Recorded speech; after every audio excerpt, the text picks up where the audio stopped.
Olá pessoal, boa noite. Como eu prometi para vocês, eu vou fazer um contexto geral, né, dos testes de estatísticos e fazer uma inclusão aí para vocês estarem sintonizados na prova da PCI dessa semana. Então, eu vou passar alguns conceitos que a gente já viu, vocês podem acessar esses conceitos nas últimas aulas, para a gente debater até chegar no ponto em que você aplica os testes, e depois a gente vai ver os dois testes, do que quadrado da distribuição T, certo? Então, das últimas aulas, né, puxando o gancho das últimas aulas, a gente discutiu as três possibilidades dos testes estatísticos. Os testes estatísticos podem ser bilateral, unilateral à direita e unilateral à esquerda. Para aqueles que não se lembram, né, primeiro ponto aqui de revisão, o teste unilateral, bilateral à direita, unilateral à direita, esquerda ou bilateral, ele é sempre fundamentado de acordo com como a gente constrói as nossas hipóteses, né? As nossas hipóteses, elas são construídas e dadas de duas maneiras. A primeira é a nossa hipótese da nulidade, que se diz chama, né, H0, e a segunda a gente constrói como sendo a nossa hipótese alternativa, o H1. Na hora de escrever essas hipóteses, a gente tem duas possibilidades básicas, né? A gente consegue fundamentar elas de duas formas.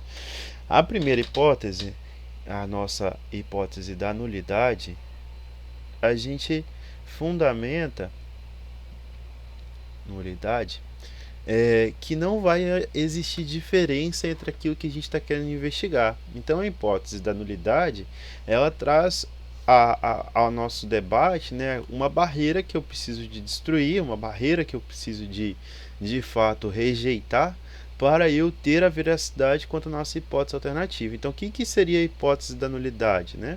A hipótese seria eu supor que não há diferença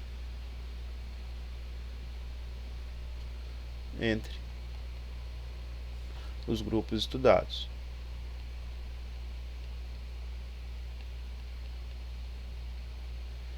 Para o fator que a gente está analisando. Né? Então, por exemplo, se eu estivesse testando um medicamento A e um medicamento B, a hipótese da nulidade poderia falar que a efetividade do medicamento A, né, para o tratamento daquela doença, é igual à efetividade do medicamento B. E aí, se a gente falar que os dois têm a mesma efetividade, ou seja, se os dois possuem de fato a mesma ação sobre o que a gente está querendo investigar, eu não posso falar que um é melhor do que o outro, né? Então, essa é a nossa hipótese da nulidade. A segunda hipótese que a gente fundamenta é a nossa hipótese alternativa. Aí, a hipótese alternativa vai ser aquela hipótese que eu quero comprovar, a hipótese que nós buscamos comprovar com o estudo. Então, a hipótese alternativa, ela vai evidenciar o que a gente busca de fato alcançar com a nossa pesquisa. Por exemplo, se eu falo que eu tenho os dois medicamentos A e B e quero fazer a verificação sobre qual é melhor ou pior, eu posso justamente vir aqui entre os dois e falar apenas que a efetividade do medicamento A é diferente da efetividade do medicamento B. Em certos estudos, é comum que esse segundo grupo, quando a gente vai fazer verificação, né, em grupos experimentais, que isso aqui seja um grupo de controle, né, um grupo onde de fato só cuido da variável, acompanho ela, e aqui nosso grupo que de fato vai ser o tratado, né, aquele grupo que vai utilizar o princípio ativo daquilo que a gente está querendo investigar, se for o caso de um medicamento, ou até mesmo uma conduta que nós vamos aplicar, que é diferente do controle que a gente já conhece e que iria observar o comportamento sem nenhuma intervenção experimental. Né? Então, quando a gente vai observar a hipótese da nulidade e a hipótese alternativa, a gente sempre vai ter essas duas situações. A situação A da hipótese da nulidade, onde eu preciso de criar, né, informações, eu preciso de criar argumentos para que eu consiga rejeitar ou não a essa hipótese. E aí, quando eu rejeito a hipótese de nulidade, eu estou atuando a favor da minha hipótese alternativa, que é de fato o que eu preciso de comprovar. Então, fica evidente que quanto mais eu tiver evidências a respeito do meu estudo, eu vou estar trabalhando com essas duas hipóteses a fim de se conseguir alcançar o objetivo da minha pesquisa, sempre pensando na rejeição da hipótese da nulidade. Se eu não conseguir rejeitá-la, eu não posso ditar a favor da minha hipótese alternativa. Voltando para o conteúdo do slide, que presume essa ideia, quando eu usar a palavra, diferente, por que diferente? Se eu falar, olha, a droga A possui um efeito diferente da droga B quanto ao tratamento e tudo mais, ou a droga A possui um tratamento melhor ou pior, colocando a palavra diferente, nós vamos ter um teste caracterizado por ser um teste bilateral. Por que bilateral? Porque o diferente permite que eu tenha uma resposta positiva ou uma resposta negativa.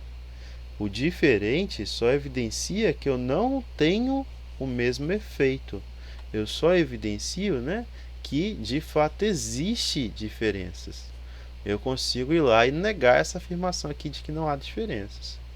Então, o teste bilateral eu vou conseguir identificar ele aqui na hipótese alternativa, tá? Se eu agora estiver caracterizando um teste unilateral à direita, aí a palavra que eu vou utilizar aqui na hipótese alternativa vai ser o maior, o melhor e tudo mais, dependendo da forma que você consiga visualizar, o que de fato tem uma representação mais positiva, E o unilateral à esquerda,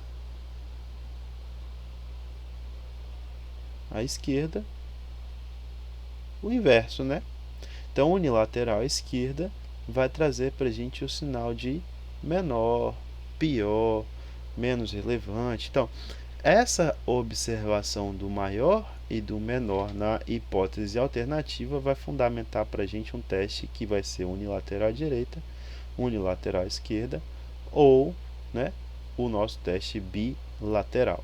Então, o teste bilateral, teste unilateral à direita e o teste unilateral à esquerda vão ser fundamentados justamente aqui na nossa hipótese alternativa, certo?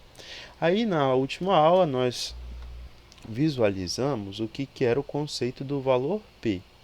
Primeiro eu fundamentei o alfa. O que é o alfa? Que era o nosso nível de significância. O alfa para a gente vai ser justamente o percentual do erro que eu vou aceitar. Então, o nível de significância nós vamos adotar no início da pesquisa.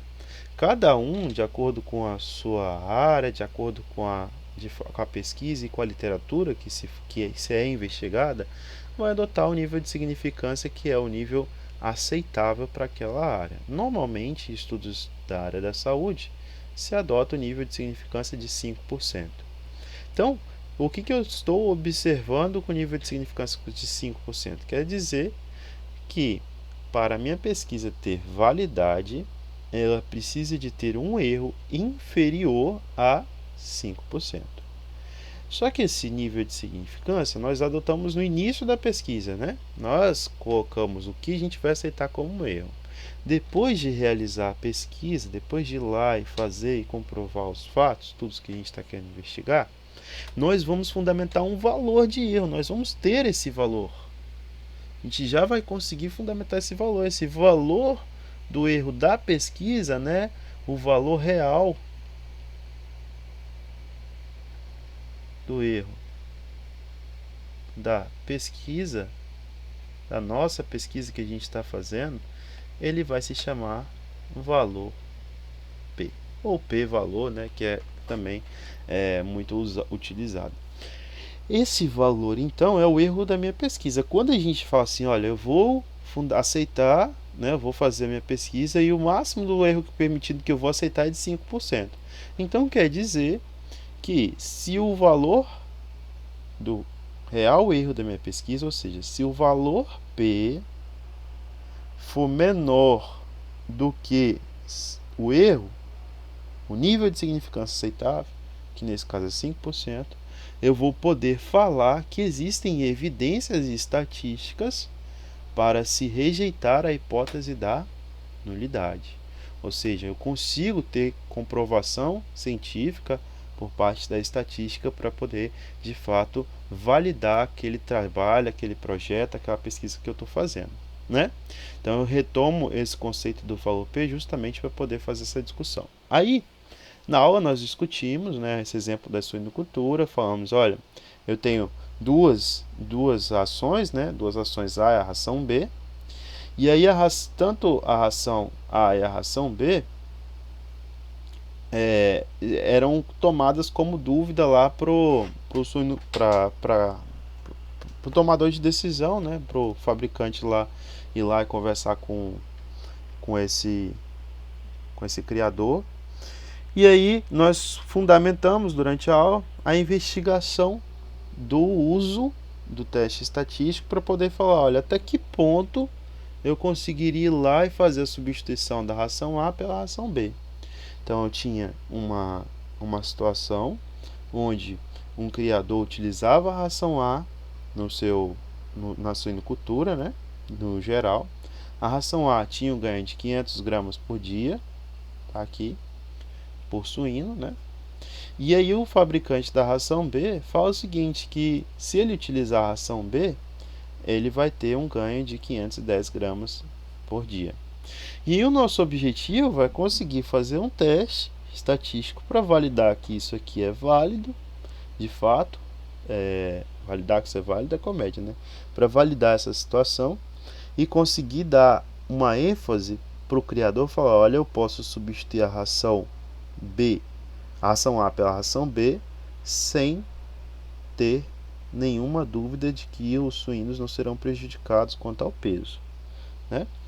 Então a gente foi e fez o teste, mas antes de fazer o teste nós fundamentamos a situação. Qual que era a situação aqui? A primeira situação, eu tenho que criar quem que é o meu H1, quem que é o meu H0, né? Hipótese alternativa e hipótese da nulidade, eu tenho que criar o meu erro. Se eu falei que o erro é de 5%, o H0 vai ser o que? Tenho duas rações, ração A e ração B. Então, o ganho da ração A vai ser igual ao ganho de B, da ração B. O ganho da ração A é de 500. Então, eu estou falando que a ração B, o ganho da ração B também vai ser de 500 para o teste para a hipótese da nulidade. E a hipótese H1 eu poderia fundamentar de duas formas. Eu poderia falar que o ganho com a ração A seria diferente do ganho com a ração B, ou eu poderia falar que é maior ou menor aqui para o nosso teste. Tá, se a gente fundamentar dessa forma as hipóteses, a minha investigação agora consiste em ir lá e conseguir, né, o ponto de partida que vai fazer com que o meu erro seja menor do que 5%, garantindo que a representação do ganho diário com os leitões seja no mínimo de 500 gramas por dia. E aí a gente fez isso, né? A gente foi lá e fundamentou, falou sobre as hipóteses, então tinha aqui a hipótese da nulidade. A hipótese da nulidade falando que as duas médias iriam ser iguais, então eu iria de fato atacar esse 500 gramas e a gente fez isso. A gente começou a definir os tipos do erro, né? O alfa, que é o erro do tipo 1, o beta, que é o erro do tipo 2. O beta a gente já falou que não vai ser tão utilizado aqui no teste de hipótese, mas o alfa é justamente aqueles 5% que a gente definiu no início. E aí a gente chegou nesse fundamento. Eu preciso de saber, então, se a gente já definiu que esse erro é de 5%, eu preciso saber quanto que vale esse valor aqui do ganho de peso diário, considerando esse erro de 5%. E a gente fez o processo inverso da curva de distribuição normal. Se eu quero achar 5%, eu preciso de ter aqui na curva, né, pelo menos 45% da minha base. Então a gente foi lá e achou esses 45% aqui, que equivale a 1,65. Tudo isso aqui eu estou passando mais rápido do que a gente já viu nas últimas aulas, para a gente chegar justamente no teste e ter para onde a gente alinhar vocês para PCI, né? Então, ó, encontramos esse 1,65, que é justamente esse valor aqui que produz um erro de no máximo 5%, que a gente achou lá. E aí a gente fez o processo inverso para achar o valor limite. Esse valor limite aqui, ó, equivale a essa posição do 1,65, que é 505,78.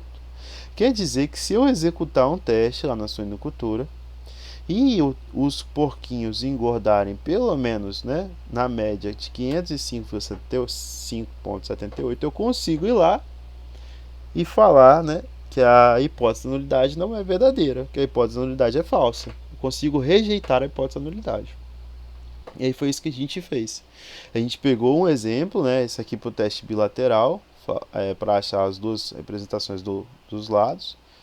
A gente pegou um exemplo e fez assim, ó, então vamos lá, vamos fazer um teste, vamos pegar aqui os 50 leitões e agora aplicar a ração B. E aí depois tirar a média, né, de quanto que esses leitõezinhos engordaram. Foi feito isso, 50 leitões, tivemos aqui um ganho médio de 504 gramas por dia. E aí eu quero saber se esse ganho médio aqui é o suficiente para poder afirmar que a hipótese da nulidade ela é falsa. Então, primeira coisa, já defini a hipótese alternativa e a hipótese da nulidade. Segunda coisa, vou calcular com base no meu Z aqui, ó, que é essa fórmula aqui que a gente utiliza agora, no Z. Vou calcular a partir daqui a representação de quanto que eu vou ganhar, né, utilizando esse valorzinho para eu poder saber o limiar da onde que de fato esse ponto pode ser dito como um ponto para rejeição da hipótese da nulidade, né? Um ponto lá no gráfico para rejeição da hipótese da nulidade.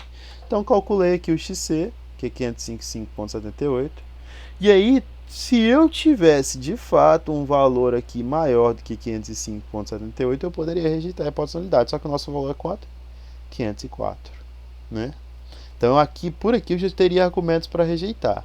Caso a gente não quisesse fazer dessa forma, o que eu poderia fazer? Ao invés de encontrar os 5%, como a gente já definiu aqui com os 5%, né, que é esse nível de significância, eu poderia encontrar qual seria o erro significativo para o 504.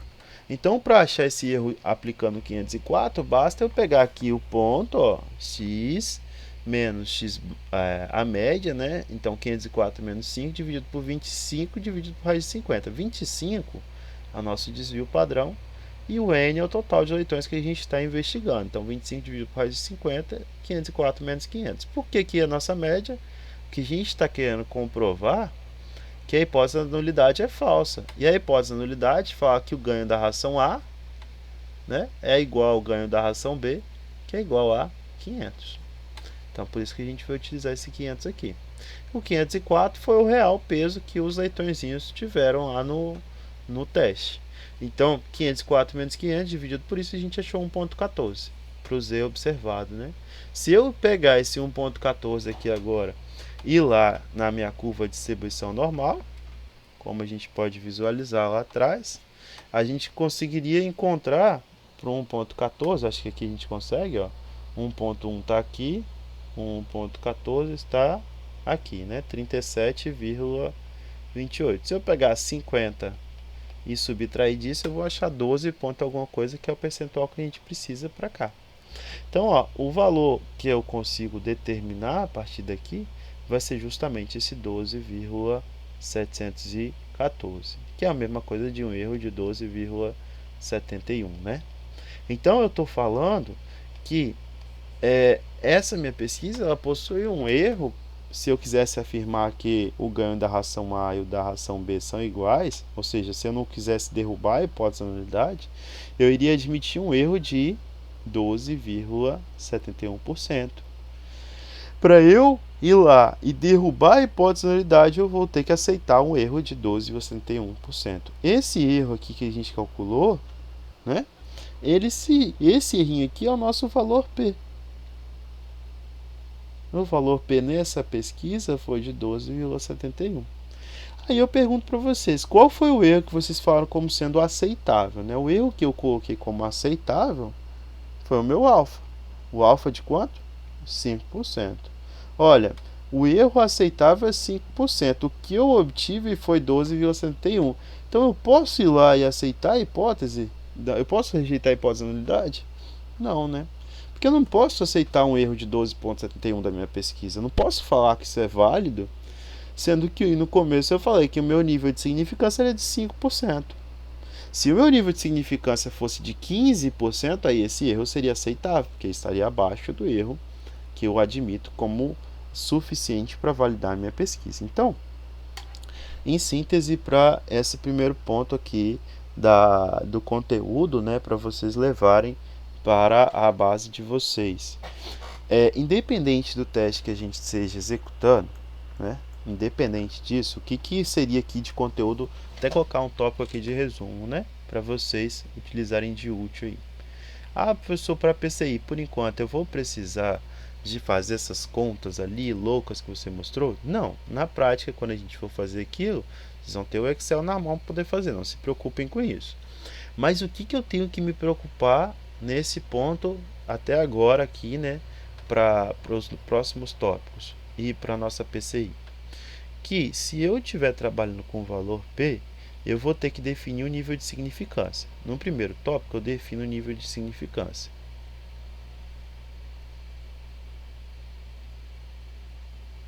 De significância do nosso erro, né? Então, esse nível de significância é o nosso alfa. O erro do tipo 1. Erro do tipo 1. O alfa, então, ele vai ser primordial para o resultado do teste. O primeiro resultado que eu posso ter é o seguinte: eu posso dizer que o nosso valor P, o que é o valor P? O valor P é o resultado da minha pesquisa, né? O erro da minha pesquisa. Se o valor P for menor, tá, do que o nosso alfa adotado, ó, se o valor P for menor do que o nosso alfa adotado, eu posso vir aqui e rejeitar H0. O H0 é aquela barreira que eu estou querendo derrubar para poder fundamentar o meu H1. Então, o meu objetivo com essa primeira forma de execução do teste estatístico aqui é justamente encontrar um erro menor. Se o meu valor P for menor do que o alfa, isso tem como característica, né, isso tem como resultado dizer que o erro da minha pesquisa, o erro real, é menor do que o erro tolerável na própria área investigada. Tem áreas que esse erro aqui é de 1%, 3%, né? Tem áreas que é de 5% como padrão também. Então, essa é a primeira coisa. Segundo fundamento que eu preciso de saber daqui, né, é o seguinte: se o meu valor P ele for maior ou igual, né, ao alfa, aí eu não vou rejeitar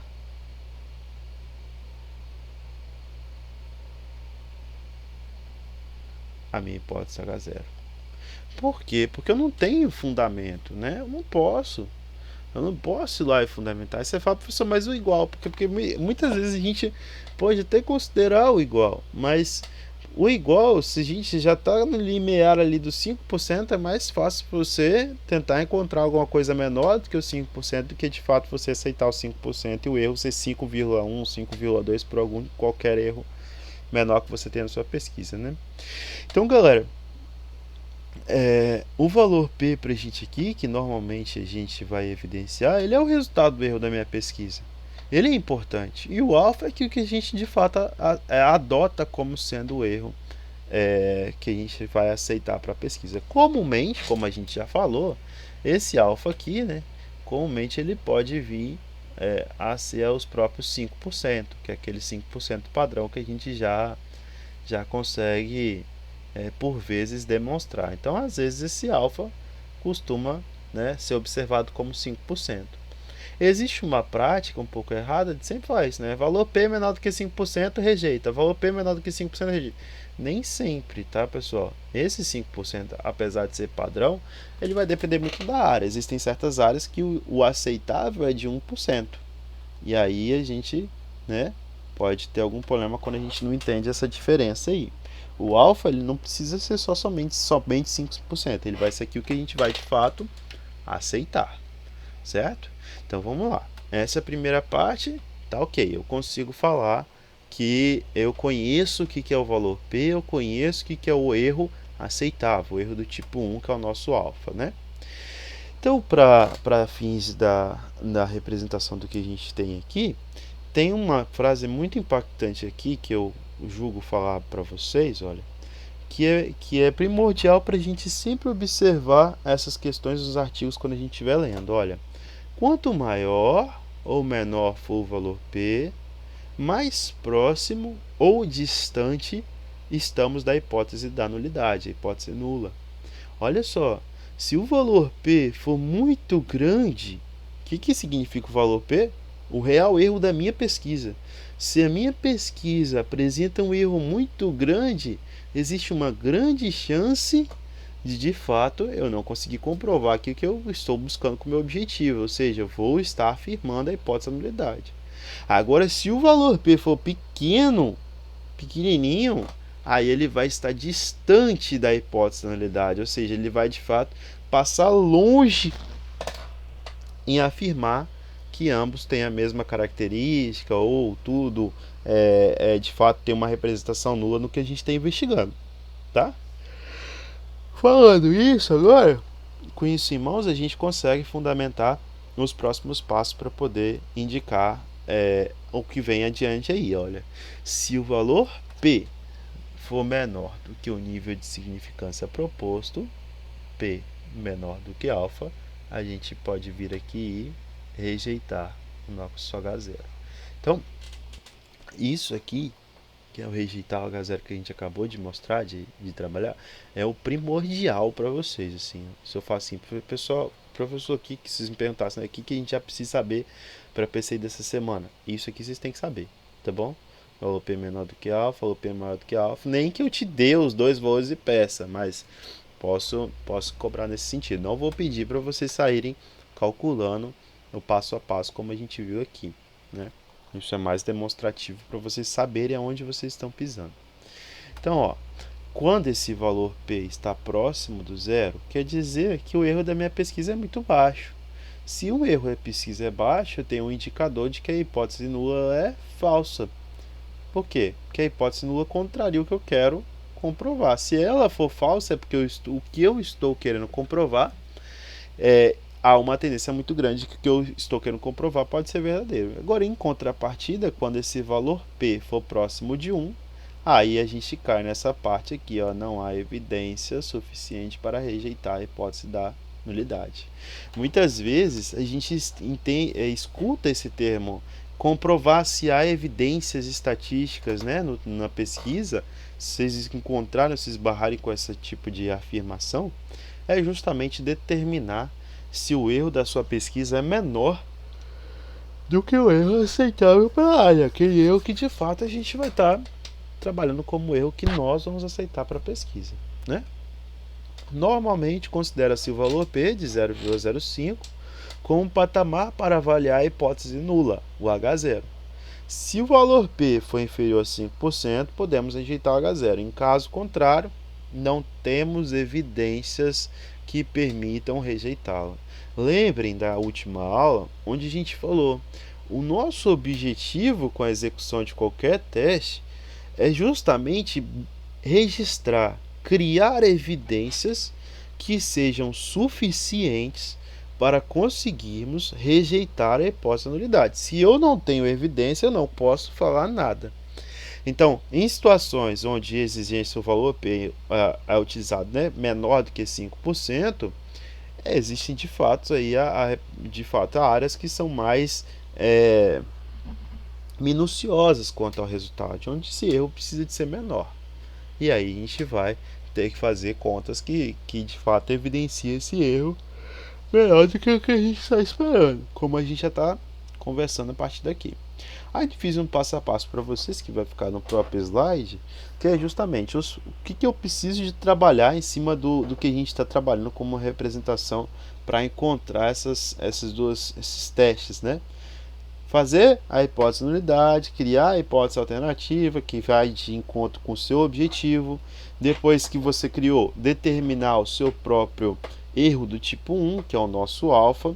Determinou esse erros para elementos que são quantitativos, nós podemos ir lá e fundamentar de fato a região amostral e depois ir lá e rejeitar ou não o teste da nulidade como a gente fez, certo? E aí, pessoal, só para poder resumir, agora a gente vai trabalhar com aquelas três primeiras representações. O teste ele pode ser unilateral à direita, unilateral à esquerda, ele pode ser bilateral. O teste bilateral está aqui, né, fundamentado como a hipótese da nulidade tendo termo igual, né, aqui, e a hipótese alternativa o termo diferente. Esse aqui seria o teste unilateral a, né, maior direita e unilateral menor esquerda. Em ambos os casos, tanto o unilateral, né, à direita ou à esquerda, a região de rejeição ela vai ser a mesma, tá vendo? A idêntica a de A, idêntica a de B. Então, quando a gente trabalha com as duas abordagens, eu não vou trabalhar com diferenças de erros, né? Se eu afirmei que aqui é 5%, o meu erro vai ser 5%. O único momento em que eu vou dividir o erro por 2 é quando a gente trabalha com o diferente, porque se eu usar o diferente, eu posso considerar tanto o menor quanto o maior, né? E aí o erro vai ter que ser da metade para os dois lados. Tá, fundamentando isso, vamos olhar agora para um exemplo diferente, que é para a gente começar a buscar, né, o teste do Q quadrado, que vai ser o que eu vou tratar com vocês na aula de hoje, na aula de segunda-feira, né? Tô falando hoje, mas é porque eu sei que vocês vão assistir na segunda. Então, para estudar a efetividade de uma determinada droga de alívio de dor, após instrumentação endodôntica, tratamento de canal, um cirurgião dentista fez um experimento. Antes do procedimento clínico, ele administrou 2 comprimidos de placebo para 50 pacientes. Olha, eu tenho aqui um primeiro grupo. Esse grupo aqui dos 50 pacientes são chamados de pacientes do grupo controle. Aquele grupo que de fato não está recebendo o medicamento, que eu quero evidenciar o estudo. E 2 comprimidos da droga para 150 pacientes. Então, esses 50 pacientes, eles pensam que eles estão tomando alguma coisa, mas eles estão tomando só amido de milho, né? E os 150 pacientes aqui estão de fato trabalhando com o comprimido a ser testado, né, com a droga. Então, aqui eu tenho o grupo tratado. Os comprimidos foram adicionados em envelopes codificados para que o paciente não soubesse se estava recebendo a droga ou se de fato ele estava recebendo o placebo.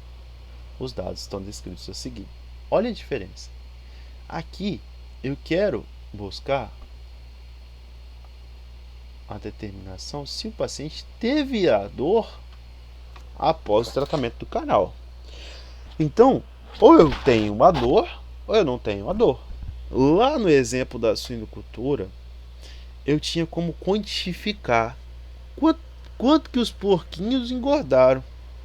Se a gente estivesse trabalhando com uma droga, por exemplo, aqui que de fato tivesse algum efeito sobre o peso, a gente iria conseguir quantificar esse peso. Ou sobre qualquer outra investigação, contagem de células, contagem de um exame qualquer, que a gente consiga quantificar como um dado, né, quantitativo de fato, eu iria ter a abordagem anterior.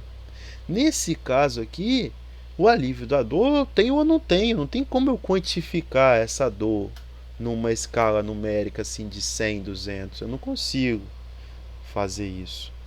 Então aqui ou eu vou ter a representação de eu sentir ou eu não vou sentir. E aí tá aqui, ó. Eu tenho um grupo controle Do grupo controle, eu tenho um total de 50 pacientes, né? Então, aqui, 50 pacientes. Dos 50 pacientes, 10 relataram sentir dor e 40 não. Então, olha, o cara não tomou nada e não sentiu dor. 10 sentiram, né?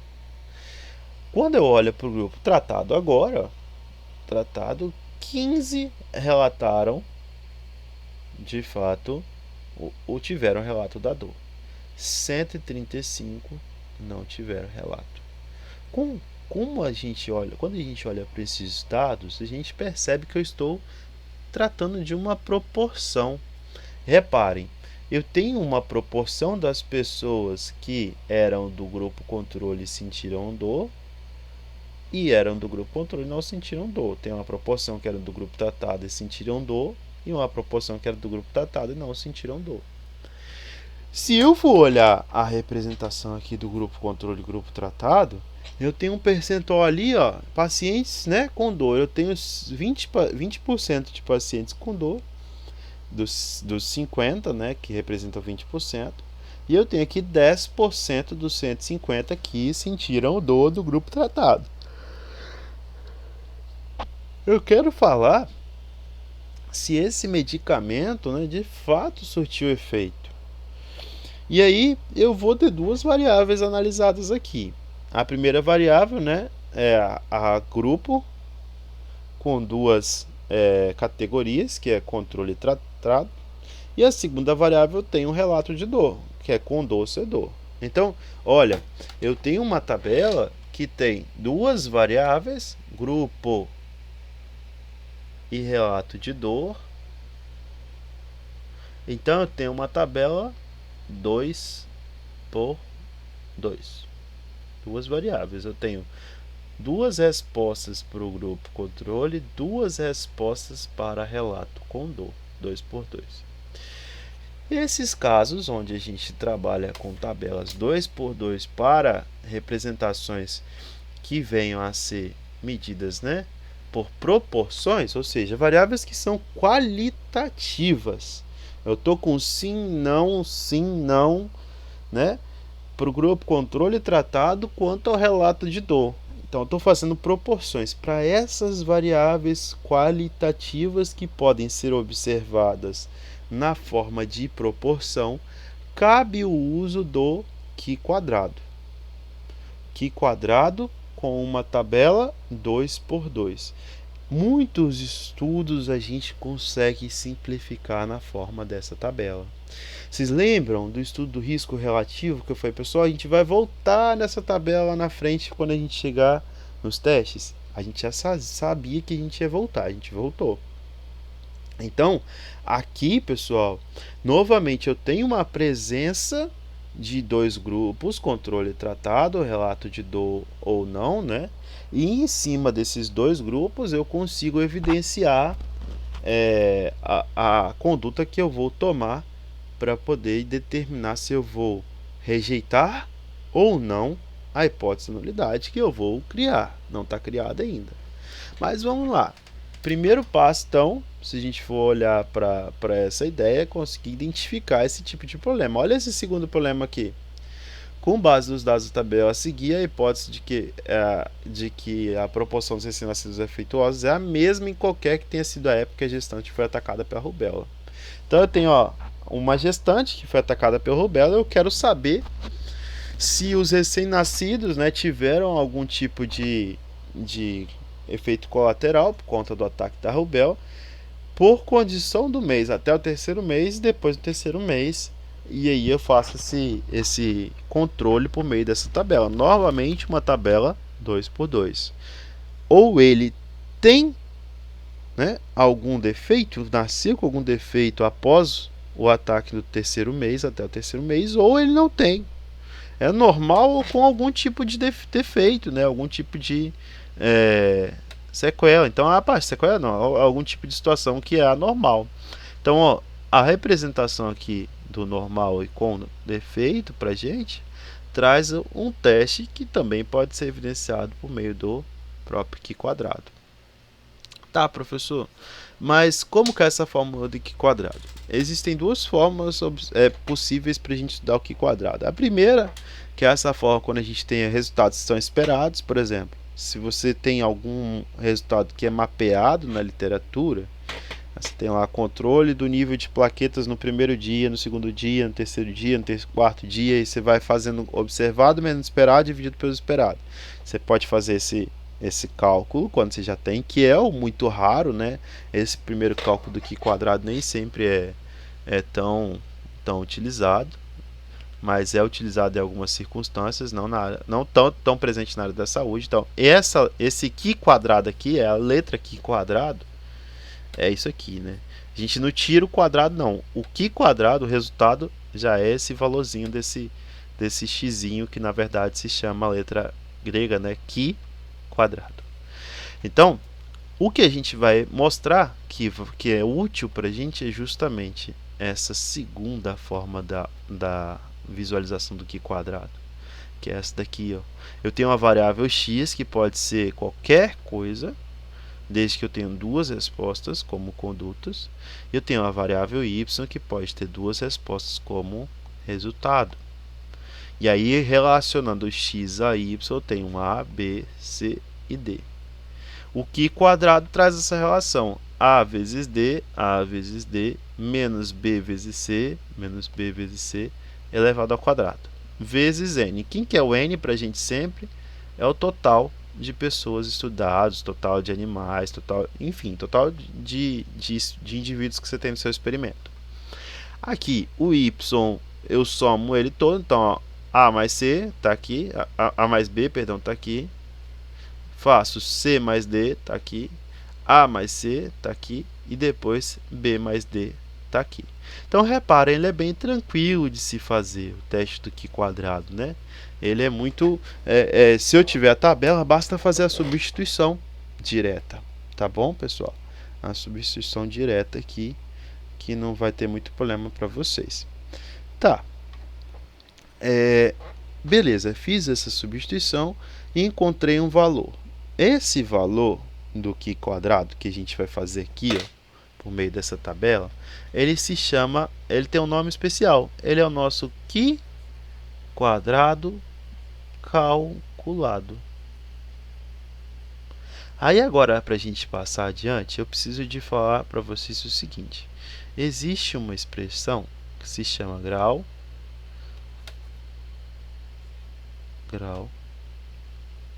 de liberdade. Essa expressão, grau de liberdade, ela traz para a gente o quão a nossa variável, né, o ideal seria falar, deixa eu pegar já a tabela do Q quadrado aqui para vocês também. Tá aqui,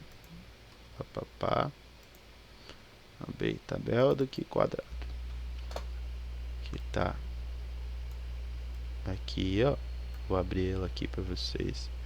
É uma tabela como se fosse aquela tabela que a gente conhece da curva de distribuição normal, só que agora ela vai receber o nome de tabela do Q quadrado. Ela vai ter duas formas básicas da leitura. A primeira aqui que a gente vai ter se chama grau de liberdade, graus de liberdade, na verdade. O que significa esse grau de liberdade para a gente? Os graus de liberdade, eles trazem para a gente o quanto as nossas variáveis podem variar.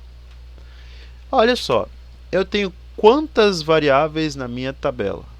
Duas. O grau de liberdade para a gente, vou colocar aqui, ó, grau de liberdade, graus de liberdade. Normalmente, ele é apelidado por um GL. O grau de liberdade vai ser sempre o número de variáveis que eu tenha menos 1. Variáveis, tá? Vou colocar aqui, ó, variáveis. Nesse caso aqui, de uma tabela 2 por 2, sempre que a gente conseguir simplificar, olha, tem uma condição, tem uma resposta, tem uma condição para o grupo controle, grupo tratado, uma resposta, sim ou não. Nessas condições, sempre os graus de liberdade, como eu só tenho duas variáveis, o grau de liberdade sempre vai ser 2 menos 1, que vai dar 1. Então o Qi quadrado ele é muito facinho nesses casos da tabela 2x2, que é o que a gente mais utiliza, tá, pessoal? Por que que ele é fácil? Porque ó, o grau de liberdade 1 tá aqui, ó, é essa linha aqui, tá vendo? Se a gente pegar aqui e carregar isso aqui para o nosso quadro virtual, aqui, deixa eu pegar aqui, ó, vou carregar ele, Ctrl C, deixa eu jogar ele para cá agora, Ctrl V. Se a gente for observar aqui, ó, no nosso trabalhinho aqui, olha só, tem aqui na linha eu tenho os graus de liberdade. Para uma tabela 2x2, a gente acabou de falar que o que a gente vai observar é justamente essa linha do grau de liberdade aqui, ó, essa única linha que a gente vai observar, que é essa daqui, tá? Aí vem o grande estupim, né? Olha só, para então, o estudo que a gente tiver na tabela 2x2 por proporções, eu posso utilizar somente essa linha. O que vai variar aqui então? É essa coluna. As colunas trazem para a gente o nosso alfa em percentual, já sem ser em percentual, né? Então, ó, o nosso alfa se é de 5%, se eu tirar o percentual, eu tenho 0,05. Ah, e se o meu erro aceitável fosse 10%? Se fosse 10%, você teria 0,1, né? Se meu erro aceitável fosse, na verdade, de 1%, quanto que seria o nosso alfa? 0,01. Então, olha, para 10%, está aqui. Para 5%, está aqui. Para 2,5%, está aqui. Para 1%, está aqui. E para 0,5% está aqui. Repare, se eu peguei a 5%, eu tenho esse valorzinho aqui, né? Ó. Tenho esse valorzinho aqui. Esse valor que a gente pegou na tabela vai sempre depender do grau de liberdade e do erro que eu aceitei, que eu defini. Eu defino o alfa. Então eu já vou determinar qual que vai ser esse valorzinho do Qi quadrado aqui. Esse Qi quadrado aqui se chama Qi quadrado tabelado, tá? Ele vem dessa tabela. Mas dependendo da forma como eu vou escolher o erro, eu vou ter um valor diferente para ele. Ou vai ser esse, ou vai ser esse, ou vai ser esse, ou vai ser esse. Vou precisar, para a tabela 2x2, olhar aqui para baixo? Não. Vocês podem até dar um X aqui gigante. Você vai olhar nessa linha apenas. Certo? Beleza. Então vamos lá. Qual que é o resultado então? Ó? Se o valor calculado da estatística. Quem que é o valor calculado da estatística? Qi quadrado calculado, que é aquele que a gente usa essa formulazinha aqui, né, dessa tabela, que é essa de baixo aqui, que a gente acabou de discutir. Se o valor da estatística calculado for menor do que o valor crítico da tabela, então, ó, menor do que o Qi quadrado tabelado, não rejeite a hipótese da nulidade ao nível de significância específica. Então, ó, não posso rejeitar. Certo? Pensem agora, olha, o Qi quadrado tabelado é a nossa barreira. Eu tenho que conseguir ultrapassar ele para rejeitar a hipótese da nulidade. Então, se eu for voltar aqui para o nosso resumo, né? O nosso resumo aqui, tá aqui, ó. Agora com relação ao teste do Qi quadrado, vou até colocar de outra cor, Qi quadrado, que o teste do Qi quadrado vai falar pra gente? Que eu vou ter dois testes, né? Dois Qi quadrado. Eu vou ter o Qi quadrado calculado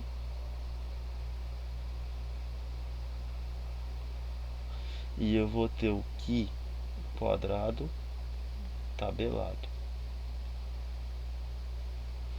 Se o Qi quadrado calculado for menor, para aqueles que não lembram, né, menor. A galera que tem confusão com esse sinal, eu sempre faço isso aqui, ó. Você traça um tracinho aqui, ó, pá, 4. E aqui é o contrário, né? Você traça outro aqui, ó, 7. Aí você consegue evidenciar o menor e maior. Ó, se o Qi quadrado for menor do que o Qi quadrado tabelado, aí eu não rejeito, não posso rejeitar H0, que é o que a gente busca, né? Assim como a gente tinha lá na distribuição, no valor P. Só que agora a gente está trabalhando com variáveis que são qualitativas. Agora, o contrário, se eu tiver então o Qi quadrado calculado e ele for maior do que o Qi, né? Maior do que o Qi quadrado tabelado, aí eu posso vir aqui e rejeitar o meu H0. Então, essas são as duas circunstâncias que a gente já tem, né? Aqui o Qi quadrado tabelado, Qi quadrado calculado, e a gente consegue lá e evidenciar essa busca, né? Se eu for olhar para isso, então, né, para essa evidência que a gente acabou de falar, se o valor do Qi quadrado estatístico for igual ou maior do que o valor crítico da tabela, rejeite a hipótese da nulidade em favor da hipótese alternativa, ao nível de significância de 5%, certo? Se a gente voltar naquele nosso exemplo, então, que a gente acabou de falar lá atrás, para estudar a efetividade de determinada droga no nível de dor e tal, as 50 pacientes fizeram, né, participaram, 150 foram para o grupo tratado, a gente montou a tabelinha. O que a gente precisa de fazer depois de montar isso aqui? Cria a hipótese da nulidade, hipótese alternativa e o nível do erro, né? Então, qual que é a hipótese da nulidade? Olha, a probabilidade de relatador após o tratamento não depende do paciente ter ou não recebido a droga. Falar isso aí é a mesma coisa que falar que a efetividade da droga A é igual à efetividade da droga B. Como a droga B é o placebo, você ia falar que não tem, né? Não tem diferença a gente ter aí a pessoa receber ou não o próprio medicamento. E a hipótese alternativa, que é aquilo que a gente quer comprovar, a probabilidade de relatador depois do tratamento muda se o paciente tiver recebido a droga. Olha, isso aqui é o nosso diferente. Isso aqui, de fato, se a gente fosse já caracterizar esse teste aí, eu deveria conseguir observar que esse teste ele é um teste bilateral, né? Porque é diferente, ó, muda, mas não falou se é para mais ou para menos, né? Não falou se é melhor ou pior, não deu o sinal. Se ele não dá o sinal, o teste ele é bilateral. Então, para o Qi quadrado, olha, o que eu preciso de fazer, né? Eu preciso de olhar para o Qi quadrado aqui, para a fórmula, e fazer a substituição A, B, C e D, x1, y1, x2, y2, né? E faço a minha substituição nessa fórmula e consigo encontrar esse valor nessa fórmula aplicada aqui. O valor aqui, 3.429, certo? Esse valor 3.429, ele vai trazer para a gente um nível, né, de representação que vai ser chamado de Qi quadrado calculado, que é aquilo que a gente já viu. Agora, olha, eu tenho quantas variáveis? Duas, né? E eu estou a 5%. O nível que eu encontrei aqui é de 3.49. Então, se eu voltar aqui para nossa base, ó, eu estou trabalhando com o seguinte, ó, eu tenho um T calculado de 3,49. A tabela do Q quadrado eu conheço, está aqui, né? Se a tabela do Q quadrado está aqui, ela também está aqui para a gente fazer a busca, né? Aqui, ó, a gente já tinha brincado com ela um pouquinho. A 5% eu tenho quanto? 3,841. Tá aqui, né? Então, o Q quadrado nesse caso aqui, que seria o nosso Q quadrado tabelado, é 3,8. Ó, Q quadrado calculado é menor do que o Q quadrado tabelado. Se ele é menor, eu não posso rejeitar o H0. Não posso falar isso. Não posso mesmo. Se a gente fosse olhar para esse exercício aqui, olha, de 50 a 40 não relataram a dor, né? Isso se fosse para um teste estatístico, eu seria grande para poder conseguir comprovar, porque de fato eu não consigo buscar. Agora você fala assim, professor, se eu voltasse aqui e já sei que aqui é 3,49, qual seria a faixa de erro aceitável para eu poder conseguir validar minha pesquisa?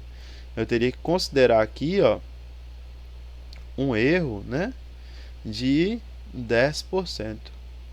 Se eu considerasse esse erro de 10%, aí eu conseguiria aceitar essa conduta ali. Mas, poxa, 10% já seria um erro muito grande, né?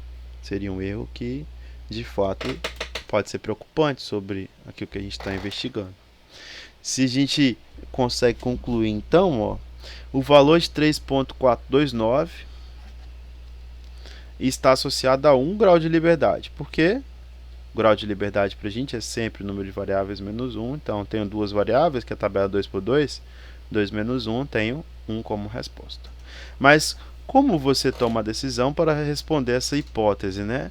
Vou lá, observo o valor calculado com o valor encontrado pela tabela, né? E determinei aqui, ó, que o valor que eu calculei, que foi 3,429, é menor do que o valor tabelado, que é 3,84. Então, portanto, a probabilidade de relatar dor depois do tratamento é a mesma para os pacientes que não receberam e para os pacientes que receberam a própria droga. Reparem que quanto mais a gente vai buscando essas evidências, mais a gente percebe o quanto esses detalhes vão fazer diferença na hora de fazer os cálculos. Sempre considerando, nesse caso aqui, né, um nível de significância de 5%. Se eu colocasse 10, aí esse resultado já seria diferente, né? Olha para esse exemplo agora do Q quadrado aqui. Esse exemplo já do Q quadrado, ele traz para a gente uma mudança. Olha, a mudança principal aqui, ó, é o erro do tipo 1, o alfa, né? Esse alfa aqui agora é de 1%. Olha, com alfa de 1% e uma tabela 2 por 2, eu já consigo achar, antes de começar o próprio problema, o Q quadrado tabelado. Quanto seria o Q quadrado tabelado para 1%? Ó, o Q quadrado tabelado só poderia ser 6,635, né?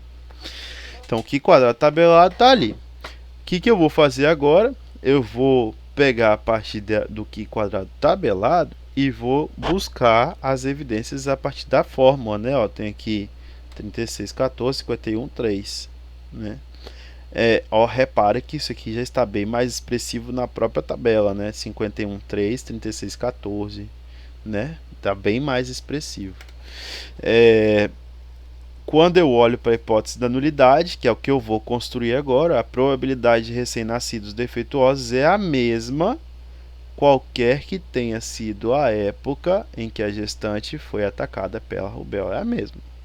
E a hipótese alternativa? A probabilidade de recém-nascidos defeituosos depende da época que a gestante foi atacada pela rubéola. Reparem, eu estou querendo comprovar isso daqui. Isso aqui, se eu falar que é a mesma, é que eu quero derrubar.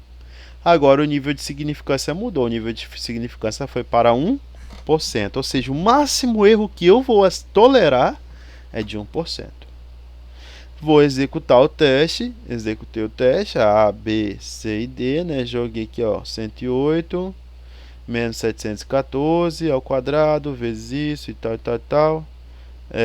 Perdão, tá aqui, né? 36 vezes esse, aí veio para cá. 36 está aqui, vezes o 3, 14 vezes 51, vezes o 104, que é o total, que é o nosso N, dividido por 36 mais 14, 36 mais 14, 51 mais 3, 36 mais 51, 14 mais 3. Lembre, né? Que é sempre como se fosse uma... Você faz esse, soma esse com esse com esse, depois soma esse com esse, depois soma esse com esse. Né? Aqui, aqui, aqui e aqui. Depois você multiplica tudo. Na hora que você fizer essas continhas, aqui, você divide uma pela outra, você vai encontrar o valor do Q quadrado calculado. 9,56. Então, ó, vou voltar para minha tabela. O Q quadrado calculado é 6,635. O Q quadrado tabelado, perdão, o calculado eu já vi que foi maior, né? Foi 9,56. Aí, ó, nessas circunstâncias aqui, o meu Q quadrado, se eu colocar aqui na minha regrinha, ó, Q quadrado calculado é maior do que o Q quadrado tabelado. Q quadrado calculado é maior do que o Q quadrado tabelado. E aí, se ele é maior, eu posso vir rejeitar quem? H0. Beleza? Nessas circunstâncias aqui, eu posso chegar e rejeitar H0. Ao rejeitar H0, na tabela do Q quadrado para 1%, grau de liberdade 6,64, a gente já tinha achado. Como o valor do Q quadrado calculado 9,56 é maior do que 6,64, conclui-se que a proporção de recém-nascidos com defeito é maior quando o ataque da rubéola na gestante ocorre nos 3 primeiros meses da gestação. E olha, se a gente for olhar, de fato eu tinha uma condição maior, né, de verificação. De 54, apenas 3 apresentaram. De 36, 14 apresentaram algum tipo de defeito. Então existe sim a 1% essa possibilidade de eu rejeitar. Se eu colocasse 0,05%, 0,05 ainda assim seria possível eu afirmar. Reparem, 0,05% daria a mesma coisa, 0,05 daria pra gente aqui 0,5% do erro apenas, né? Esse valorzinho aqui. 0,5% do erro apenas seria muito bom, né? Um erro desse tipo, porque de fato mostraria pra gente uma pesquisa bem fundamentada. E olha, pequenininho. E às vezes a gente não visualizando isso, a gente coloca o alfa aqui de 1, de 5%. Reparem, se você iniciou sua pesquisa e colocou aqui que o seu alfa, seu erro aceitável era de 5%, e você achou um valor tão forte assim, se não conseguisse entender os conceitos estatísticos, você não poderia abaixar o nível do alfa, né? Se a gente quisesse aqui, agora eu poderia muito bem vir aqui e simplesmente ir lá e abaixar o valor do alfa que eu tenho.